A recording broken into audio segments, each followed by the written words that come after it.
Nibiru, Planet X.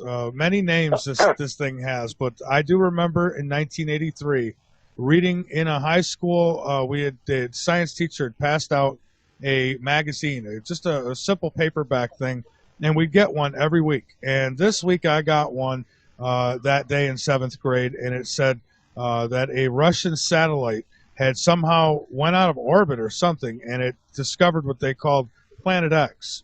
And I remember reading an article about that, and it said Planet X was discovered. So now it's all denied, and they say, well, we call any planet we don't have a name for yet Planet X. So what do you say to that, and what have you learned about this? Okay, well, what happened? Well, first off, I had heard intermittently information about that myself in terms of the possibility of that. Back several times, 1992, 1994, around that period of time, when I was actually, again, doing a variety of investigations, and, several of them at the high government level, and I kind of put it on the back shelf. I had so many things I was doing at that time, and, these were all really heavy-duty drug smuggling, murder, assassinations, all these types of inquiries, and I was getting two things. I was getting information about Planet X, and called Nibiru, or the dragon, the tail of the dragon, the red dragon, the visiting planet. They all had this whole variety of names on this thing, and of course it had been rumored, so to speak, like, oh, it was out there, and some people believed it, some people didn't, et cetera, et cetera. And it was this extraordinary story about this planet that goes way out in outer space and then comes back. And I had never chased it. I never pursued it, and there was a reason for it. I was doing very highly, very, very high-level inquiries for very important, sophisticated investigations, and the last thing I needed was to get involved with something that was goofy. I didn't need to go and, chasing some outrageous kind of a thing. What is this, Planet X? What is that supposed to mean? And all of that. I just wouldn't touch that with a 20-foot pole, because I was doing all of these, I would say, rather sophisticated, serious inquiries, and I didn't want to link my name to something like that. Something that couldn't be proven. There was just sort of this almost like a story kind of a thing out there, a legend, if you will. So I just stayed away from it. However, come about, and it's interesting that you talked about that 1983 date, because that's important. But come about 4 years ago, I had realized that the gold in Fort Knox is gone.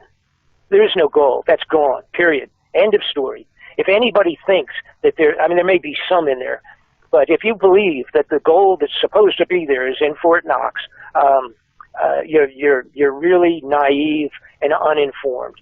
The gold has been removed from Fort Knox. And of course you have people like Senator Ron Paul, and then of course his son behind him, Rand Paul.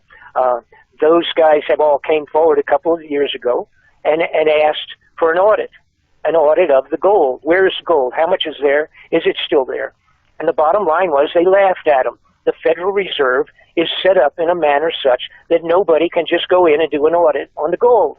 So they just laughed at them.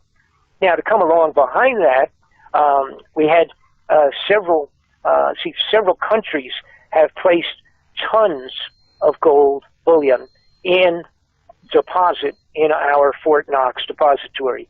Tons of it. That's Germany, Italy, France. All of these different nations all have huge varieties of amounts of gold. Germany is somewhere between between 1,000 and 1,500 tons of gold on deposit. In 2010, 2008, sometime around in there, a couple years back, they came forward, back when we had the financial crunch that hit everybody on the globe. They came forward, and the Germans wanted about several tons of their gold.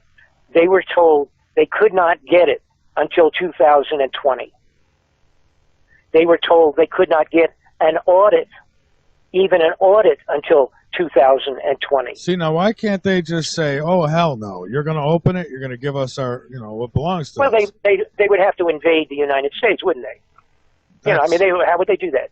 The bottom line is that the Federal Reserve, who is in charge of oversight on the gold, they just said, "I'm sorry, that's the best we can do for you.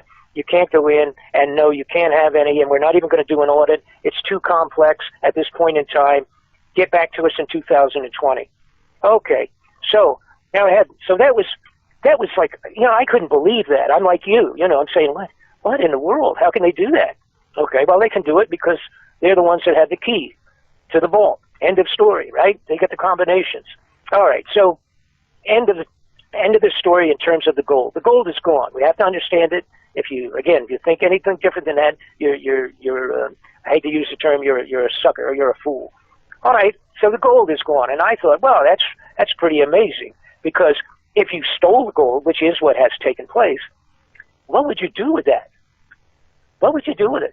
So then, lo and behold, the day before, and by the way, everything I'm telling you now, anybody that doesn't know about any of this, just go up on your computer and you can find it.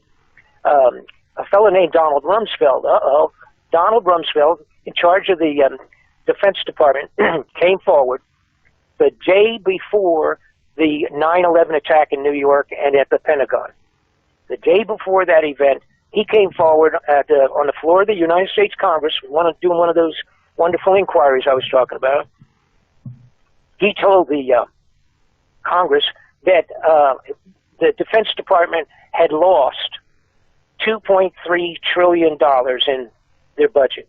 They don't know where it went. They just they had gone. He came home and $2.3 trillion was gone. He said it was over a period of a couple of years. Actually said about 10 years. And $2.3 trillion is unaccounted for. It vanished. Now, since that announcement was done the day before Twin Towers, we never heard about it again. End of story. 2.3 trillion just evaporated before our eyes.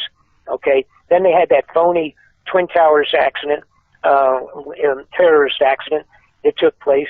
Totally a false flag. I'm not even going to get into that, but forget that. That was carried out by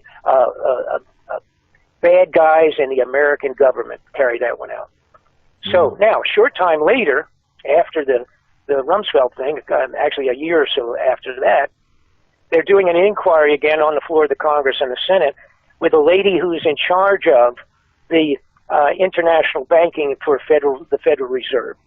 And she said, one of the congressmen said that he had understood that they had lost about $9 trillion, that they did not know where it had gone off of the books of the Federal Reserve System, the banking system for international banking assistance, and that they were unable to find $9 trillion. Okay, so we have all the gold gone. We have 2.3 trillion that the Defense Department admits vanished. We have 9 trillion that lady who was sitting before the Congress, her answer to that was, which is the regular answer, and she says, "I do not know. We'll have to look into it. I will get back to you on that one." So she's going to get back to us on 9 trillion, and as far as I know, it's been 3 or 4 years, and she hasn't gotten back to anybody yet. All right. So I'm sitting here and I'm thinking, because you have to realize from doing things that I've done in the past, I'm used to seeing multi-millions in criminal activity all over Washington. They get away with it all the time. They steal it. They misappropriate funds. They do diversion. They alter the books, and they do everything you could possibly dream of and get away with it. So, but I sat back and I thought, wait a minute now. Even if you just talked about Rumsfeld's 2.3 trillion, or you talked about the gold, or you talk about 9 trillion out of the banking reserve system that disappeared, you can't launder that kind of money. The mafia would not be able to even come close to laundering that kind of money. So where did it go? Where does that kind of money vanish? Well, so I start putting old things together, a variety of information that had crossed my desk for several different years. And I remembered that in 95, I guess it was, I had snuck down with a cohort of mine underground at a place called the Denver Airport. And I had seen firsthand and filmed and photographed firsthand some of the craziness going on with the underground facilities at the Denver Airport. It had just broken open. It just made officially turned open in '95. By the way, as we speak today, they are still building underground at that airport. So I had those pictures, and I put those together, and I dragged out also some old information. I had so many guys that had come to me for over 10 years, actually, at different periods of time, and a guy would write me and drop me a letter, or he'd send a letter with a VHS videotape he had, or a little cassette, where he says, I'm a trucker, a truck driver, and I'm delivering goods underground to secret underground facilities all over the United States, some of them with 800 miles of roads underground.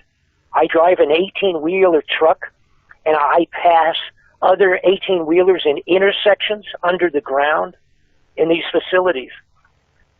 Wow. So at that point in time, again, now we're talking about, say, 4 years ago, 3-4 years ago, I said, oh, wait a minute. Okay, so we got trillions of dollars literally disappeared, just vanishing.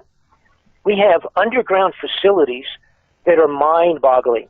Some of them are 20 stories down underground. Some of them have mag-levitated trains running underground. Some of them have interconnections between going from Tennessee to Texas, where you can go underground the entire distance. And so all of a sudden it dawned on me, that's where the money's gone. But why would they do that? So I checked into it. I found out we have like 103 underground facilities in a variety of sizes. So then I put together, what was that business about Planet X, 1983? What was that first little exposure? So I started looking into that. I found out that in 1983, apparently, was the year that President Ronald Reagan was briefed on the bottom line being that it appears that the Planet X, Nibiru, the unknown planet with the 5 moons, was in fact real, it did exist, and was probably on its way back in to come around the sun one more time. And it's on a 3,600-year orbit.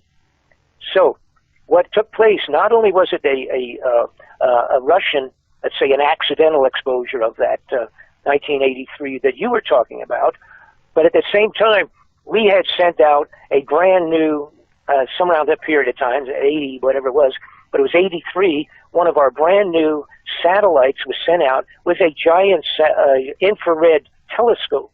The first one they had use of, they sent it out, and it had returned pictures in 1983 of the Planet X, or Nibiru, way out in outer space, headed back in. So what had taken place was around 83, they started what they call continuity of government. And as a matter of fact, coincidentally, that was brought up on the floor of the Iran-Contra investigations the same week that my business was talked about on the floor of the Congress. And at that very same period of time was when this continuity of government was discussed, when they came and they asked a fellow named Ollie North, the colonel that was involved with all of that Iran-Contra smuggling and all, and they asked him what was a thing called Ready Emergency Exercise, Rex 84, 1984, Rex 84, what was that about? Because it was understood that it was the suspension of the Constitution and the creation of a variety of secret underground facilities. And what was it? This was something that the United States Congress didn't know anything about. Okay? So I'm putting it all together. Then I started looking more into, so that I would educate myself on this Planet X, what it was about. I found that we had one fellow that had discovered and had deciphered, he didn't go over all of them, but there was 20,000 clay tablets that had been discovered several years back, and they described the Planet X and the Anunnaki and all of that business, which of course This fellow's name was Dr. Sitchin, and he had actually gone over thousands of these tablets and deciphered them, and had come out with the shocking stories that had been written so many years back in Sumeria, that in fact the planet X did exist. It had come around, and in fact that was what had generated the floods that we know about as Noah's floods 3,600 years ago, and that it is in a returning orbit of 3,600 years. So Sitchin, of course, he came out with several books, wrote about it. Half of his people believed him. Half of his people thought he was a fruitcake and nutcase because nobody knew about it. No astronomers couldn't verify it, et cetera, et cetera. But when I looked into it, I found out that what he was talking about is verified in the Bible. It's verified that Tibetan monks up in the top of the mountainside. It's verified by Chinese astronomers thousands of years ago, written in their own text, and a whole multitude of foreign cultures that completely verify this same thing. And that is that there is a large planet. It's 5 times the size of Earth. It has 5 moons that travels with it. It's like its own little small solar system. It does not give off any heat, or it does not give any light off, so that's why it has not seen unless you utilize these high-powered infrared telescopes. So I continued my investigating. I found out that, first off, I got videotapes and stills and all inside these underground facilities. I was able to secure that. I found out that they not only building 103 of those, finishing them actually at this time, but they were supplying them for the last 10, 15 years with survival foods, with billions of dollars worth of survival foods. They're buying military weapons and equipment, billions of dollars of it, to be utilized as riot control for when the general public actually finds out about this thing, which obviously will never be announced. It cannot be announced. There's no way you could ever do it. Even if you were a good guy, a good president, an honest president, you couldn't do it because the entire world would go nuts on the premise of the idea that this thing may come back, because the reactions, what will take place to Earth when it passes close by, will be phenomenal. I continued my inquiry. I found out a guy named Robert Harrington, who was the head of the Washington, D.C. Naval Observatory, finally found it also, notified Dr. Sitchin, sat down with him and said, I found it. It took me, I've been looking for this thing for 15 years. I agree with you. I think you're absolutely right. And this thing will be coming back. And exactly when is hard to tell. But he verified it, being the director. He was in the process of writing a complete report on this, and he died of a strange cancer, a very fast-acting cancer. Now, let me ask this really quick. Because I've heard a lot about Harrington, and now I have to ask because people are going to want me to. How do we know for sure that that's what he was working on and that's what he found? Because it's on a videotape. I have that. As a matter of fact, you can find it. Persons can find it on the YouTube, I believe. If you'll look up Robert Harrington,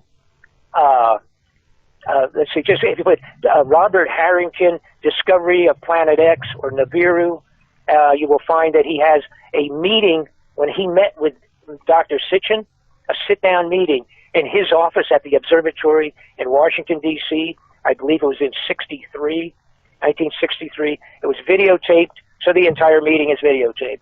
End of story.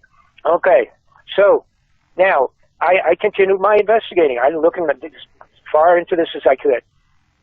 I then found out, let's see, not only is it actually on record in the Chinese, ancient Chinese records, and all of these other ancient antiquity records of all sorts of back during the times of just a few years BC even, that there are reports on this thing.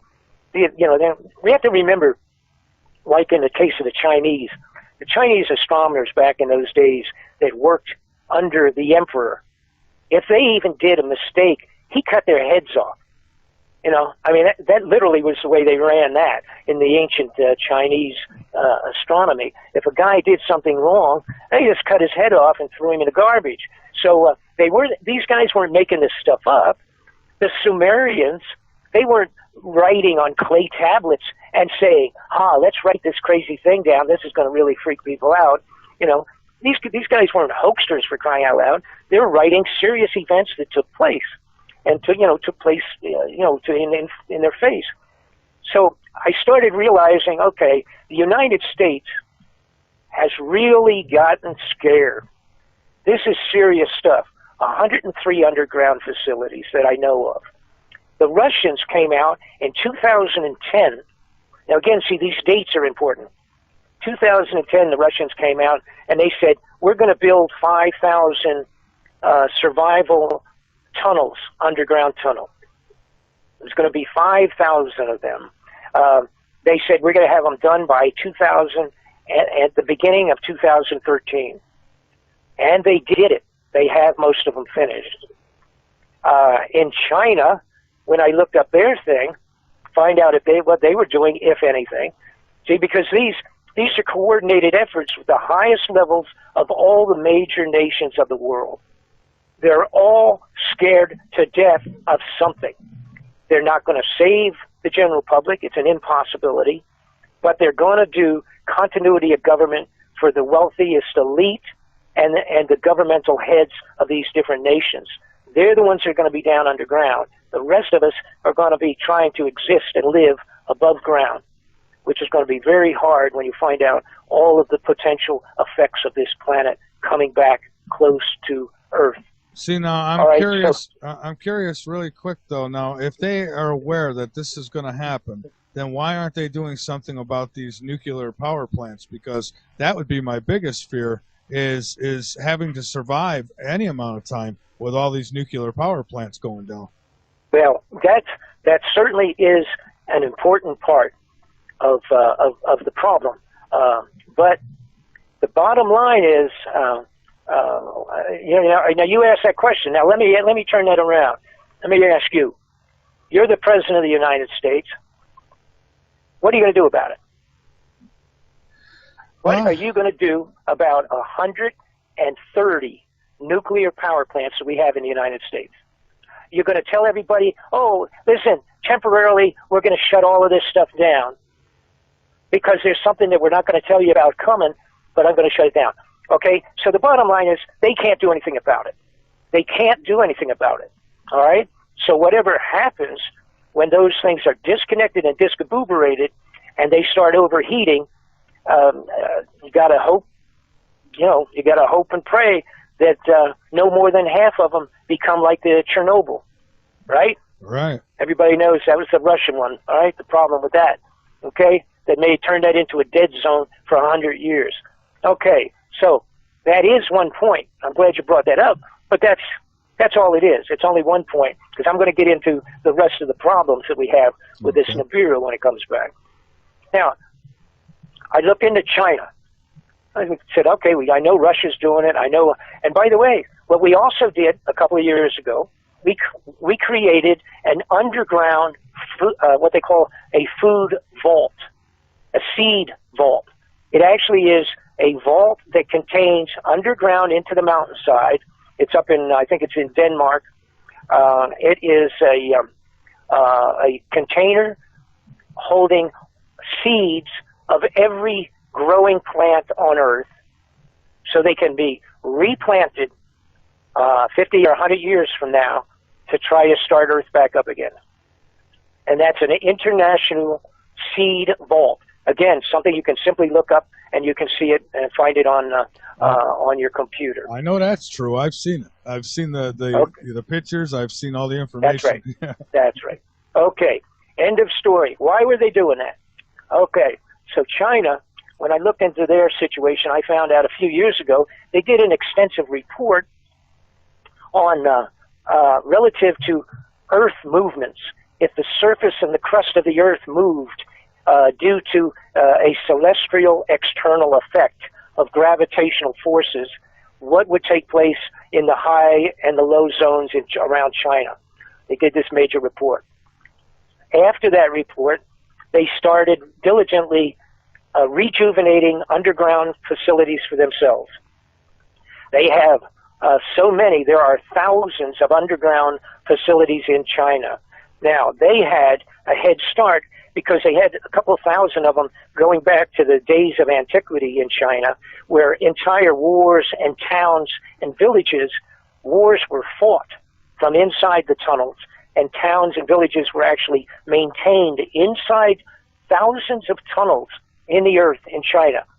They're rejuvenating all of those, as many as they can, and they're doing it also in conjunction with something that's called ghost cities. Have you heard anything about ghost cities? I absolutely have. Okay. And by the way, I have films and documentation on all this stuff I'm talking about. Ghost cities, at this time, there's about 15 of them. These are entire cities, the equivalent of New York City or Paris, France, built in the last 10 years. They are completely empty. They are finished, done, totally. In other words, it's like if you built New York City, replicated it in Denver, or in the middle of the desert, Sahara Desert, or in one of our own deserts right here. If you went out in the desert and built and created New York City and Paris, France, completely, and then kept them empty. That's what they're doing. Each one of these cities can hold 10, 15 million people. They are empty, and they're being kept empty, and they are also still working on them today as we speak. All right, I have, again, pictures and videos and all on that, too. Those are all included in my DVD. Now, they have tunnels that inside the tunnels, they actually have 3,000 nuclear weapons hidden away. Have no idea where that fits in, to be honest. They have ships and planes and warplanes inside the ground, inside these tunnels, hidden away. All right? That's China's operations. So I continued looking.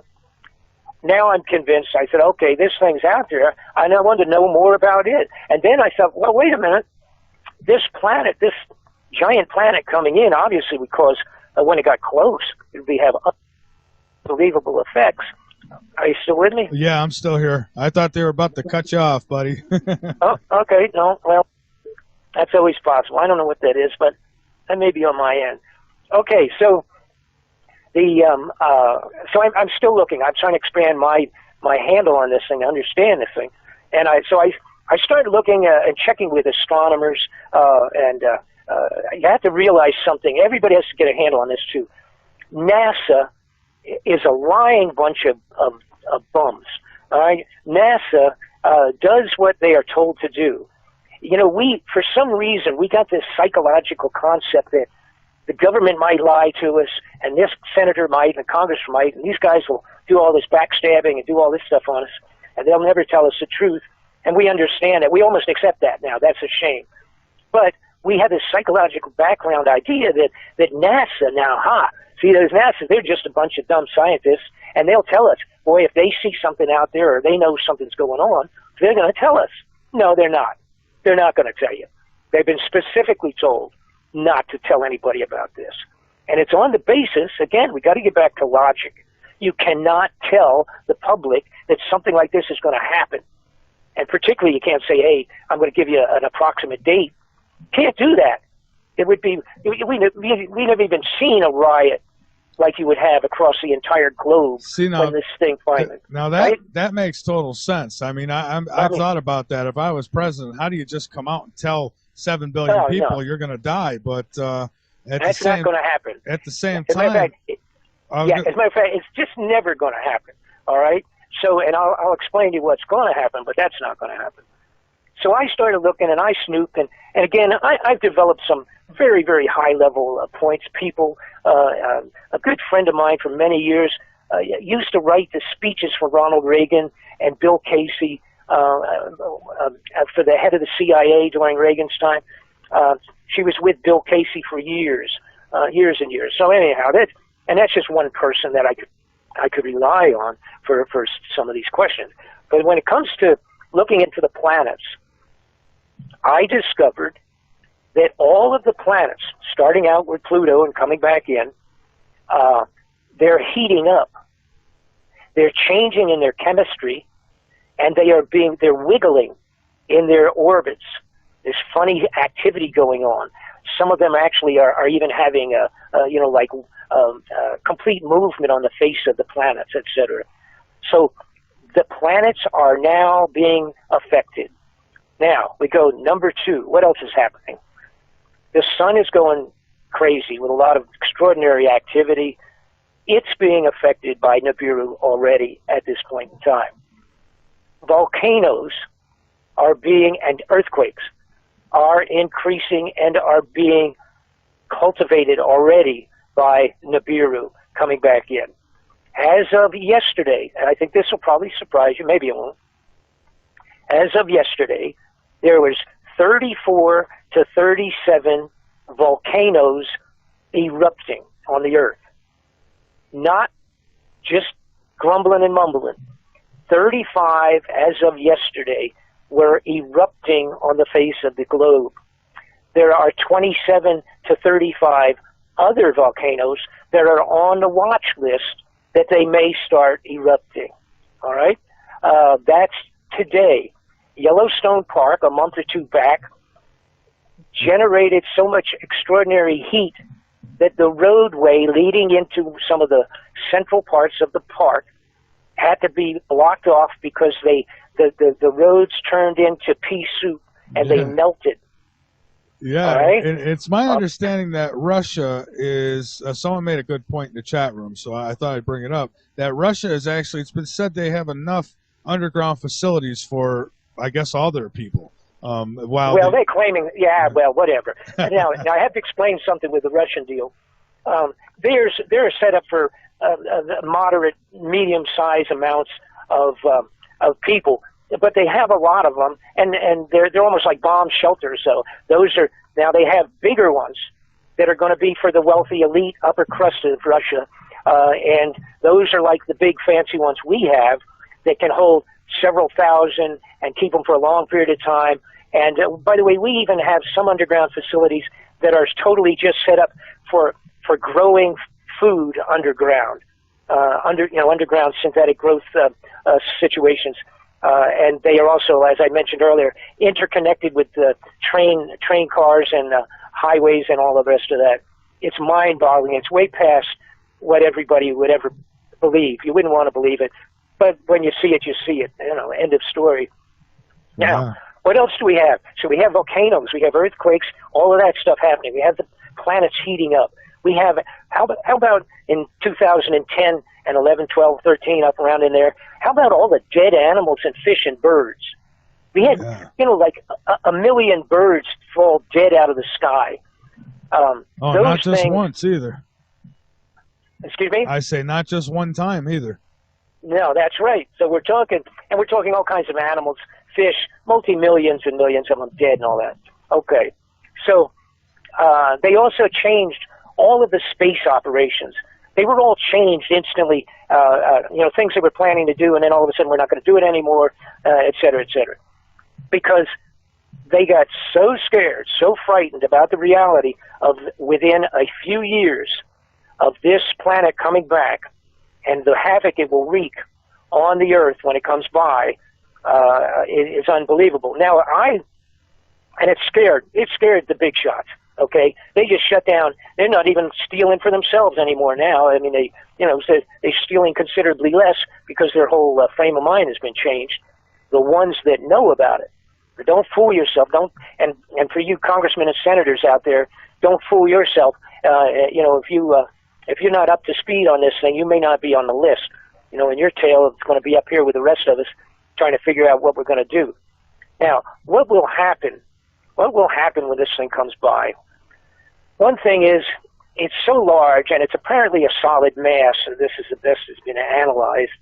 And again, you have to remember, and this is important, this is what caused Noah's flood when it came by. There are biblical reports of one group of soldiers, where 187,000 of them were killed in one afternoon from the flaming flaming rain that came down from the heavens. All right? Now, what will happen? This will come in, if it happens, it will come in and it will pass and cause a solar eclipse. It's very large, again, 5 times the size of Earth.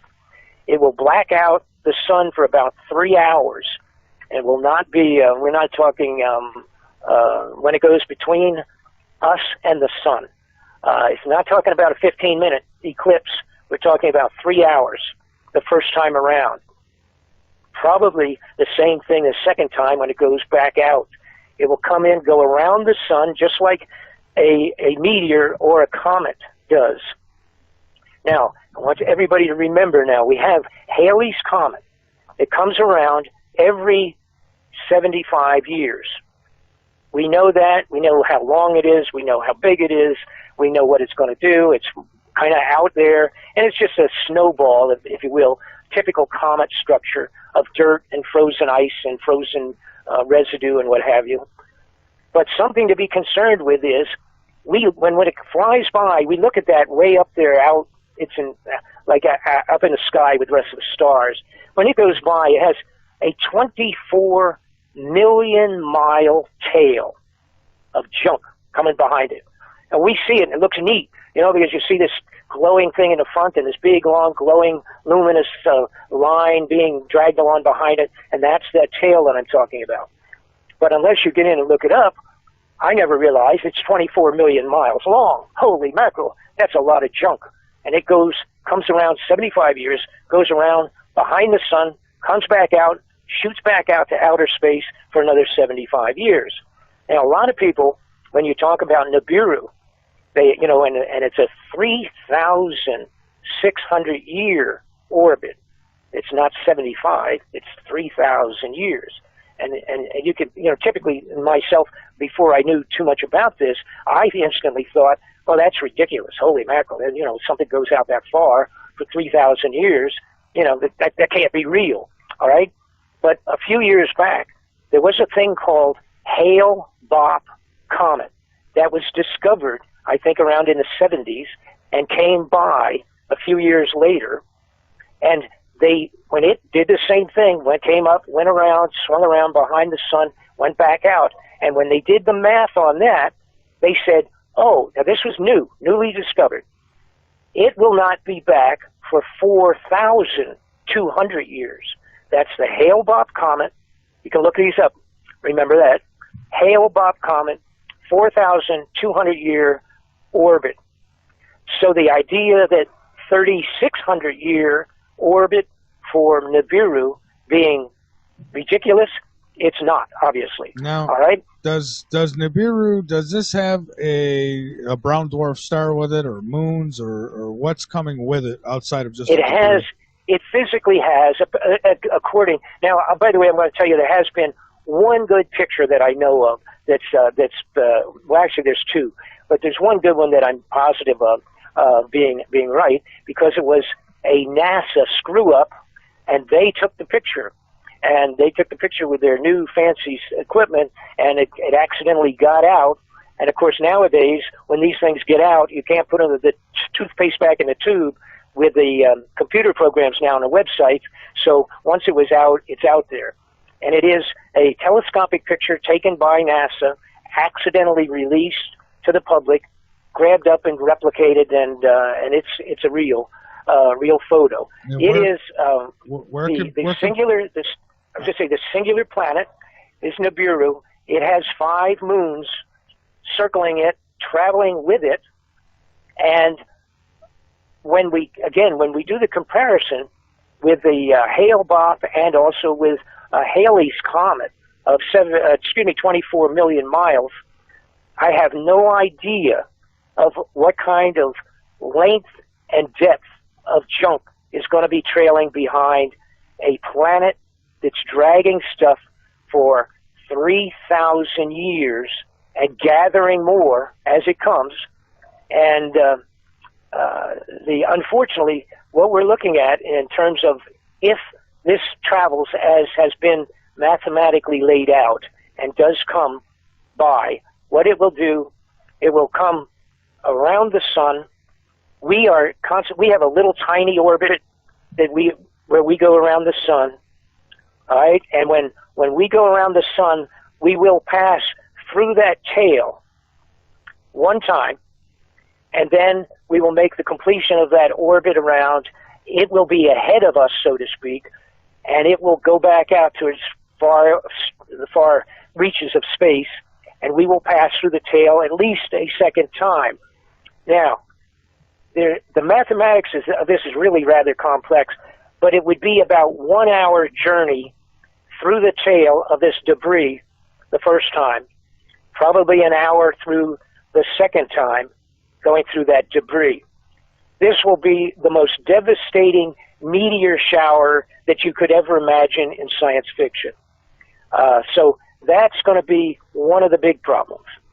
The first problem probably will be the electromagnetic effects that will completely shut down all electricity on the globe. So, and this is from the equivalent, let's say, of solar flares, that type of a reaction. All right. So you would have all of the electricity of the globe shut down. You will have meteor showers that we will go through at least probably twice. Now, here's where I say at least twice, and the mathematics gets a little strange. The planets of our solar system are called, they're on the elliptic plane, they call it, and it is somewhat of a flat plane. All the orbits of all 9 planets, I'm still saying 9, whether they like it or not. Poor little Pluto, we don't want to cut him out. Yeah. So you got 9 planets on somewhat of a flat plane. They're all circling in different amounts of time relative to their orbits around the sun. But the Nibiru, if it comes in on our flat plane or reasonably close to it, we will go through a real, very heavily laid tail of debris and junk twice. If it comes, some people are arguing the fact that it will be at about 30 degrees south.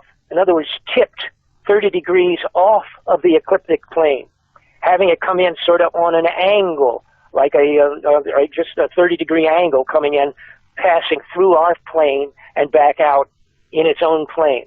If that happens, that varies things like how long we pass through the tail of debris, how many times we do or don't pass through that debris, and all of those things. So that's the stuff that, when you come down to the bottom line, throws a little monkey wrench into trying to figure out the timing on this. Now, everybody's big question is when this might happen. All right? Now, the mathematics from several guys that have been studying this, that are astronomers and have been studying astronomy and science and all the rest of that, and the history. See, again, we have dates that we can go by to a certain extent. And I have to add, how much time do we have now, anyhow? Got another hour? Yeah, we have another hour, and we've got a break coming up in about 4 minutes. Okay. Well, all right, I'm going to do an introduction to another little part of this. We'll take a break, and then when we come back, I'll fill you in for the rest of the details on what it looks like on this thing. But there was something that was discovered in 1999, and it's called the sky disk. And this was a piece of an archaeological find that was created 3,600 years ago. It's been dated to the very day, and I will explain that when we come back from the break. But I'm going to explain to you what the sky disk does for us in terms of studying this thing. It's amazing, and it's very scary because it gives us apparently an exact date on the last time it passed around and when it might pass around again, along with the biblical writings of all of the Bibles for the most part of the earth and the Chinese astronomical writings and all the rest of that. We get very close to an actual date on the return of this thing.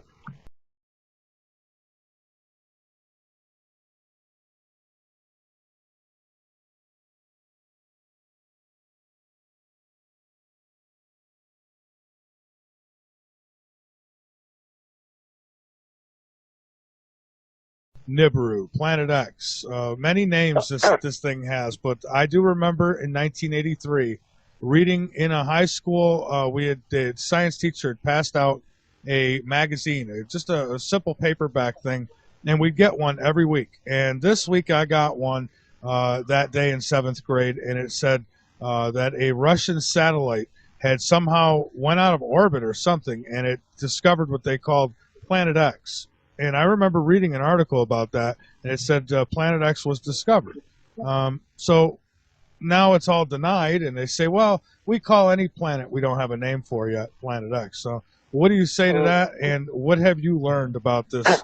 Okay, well, what happened? Well, first off, I had heard intermittently information about that myself in terms of the possibility of that. Back several times, 1992, 1994, around that period of time, when I was actually, again, doing a variety of investigations, and, several of them at the high government level, and I kind of put it on the back shelf.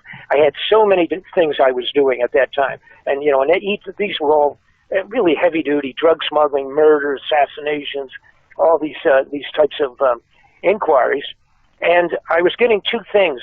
I was getting information about Planet X, and called Nibiru, or the dragon, the tail of the dragon, the red dragon, the visiting planet. They all had this whole variety of names on this thing, and of course it had been rumored, so to speak, like, oh, it was out there, and some people believed it, some people didn't, et cetera, et cetera. And it was this extraordinary story about this planet that goes way out in outer space and then comes back. And I had never chased it. I never pursued it, and there was a reason for it. I was doing very highly, very, very high-level inquiries for very important, sophisticated investigations. And the last thing I needed was to get involved with something that was goofy. I didn't need to go and, chasing some outrageous kind of a thing. What is this, Planet X? What is that supposed to mean? And all of that. I just wouldn't touch that with a 20-foot pole, because I was doing all of these, I would say, rather sophisticated, serious inquiries. And I didn't want to link my name to something like that. Something that couldn't be proven. There was just sort of this almost like a story kind of a thing out there, a legend, if you will. So I just stayed away from it.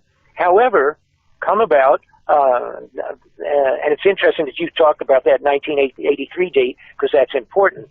But come about 4 years ago, I had realized that the gold in Fort Knox is gone. There is no gold. That's gone, period. End of story. If anybody thinks that there may be some in there, but if you believe that the gold that's supposed to be there is in Fort Knox, you're really naive and uninformed. The gold has been removed from Fort Knox. And of course you have people like Senator Ron Paul, and then of course his son behind him, Rand Paul.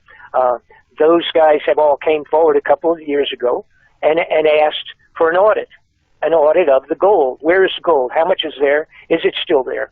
And the bottom line was they laughed at them. The Federal Reserve is set up in a manner such that nobody can just go in and do an audit on the gold. So they just laughed at them. Now, to come along behind that, we had several countries have placed tons of gold bullion in deposit in our Fort Knox depository. Tons of it. That's Germany, Italy, France. All of these different nations all have huge varieties of amounts of gold. Germany is somewhere between 1,000 and 1,500 tons of gold on deposit. In 2010, 2008, sometime around in there, a couple years back, they came forward, back when we had the financial crunch that hit everybody on the globe. They came forward, and the Germans wanted about several tons of their gold. They were told they could not get it until 2020. They were told they could not get an audit, even an audit, until 2020. See, now why can't they just say, "Oh hell no, you're going to open it. You're going to give us our, what belongs to Well, us." they would have to invade the United States, wouldn't they? I mean, how would they do that? The bottom line is that the Federal Reserve, who is in charge of oversight on the gold, they just said, "I'm sorry, that's the best we can do for you. You can't go in, and no, you can't have any, and we're not even going to do an audit. It's too complex at this point in time. Get back to us in 2020." Okay, so now that was like, I couldn't believe that. I'm like you, I'm saying, what in the world? How can they do that? Okay, well, they can do it because they're the ones that have the key to the vault. End of story, right? They get the combinations. All right, so end of the story in terms of the gold. The gold is gone. We have to understand it. If you think anything different than that, you're I hate to use the term, you're a sucker or you're a fool. All right, so the gold is gone, and I thought, well, that's pretty amazing, because if you stole the gold, which is what has taken place, what would you do with that? What would you do with it? So then, lo and behold, the day before, and by the way, everything I'm telling you now, anybody that doesn't know about any of this, just go up on your computer and you can find it. A fellow named Donald Rumsfeld. Donald Rumsfeld, in charge of the Defense Department, came forward the day before the 9/11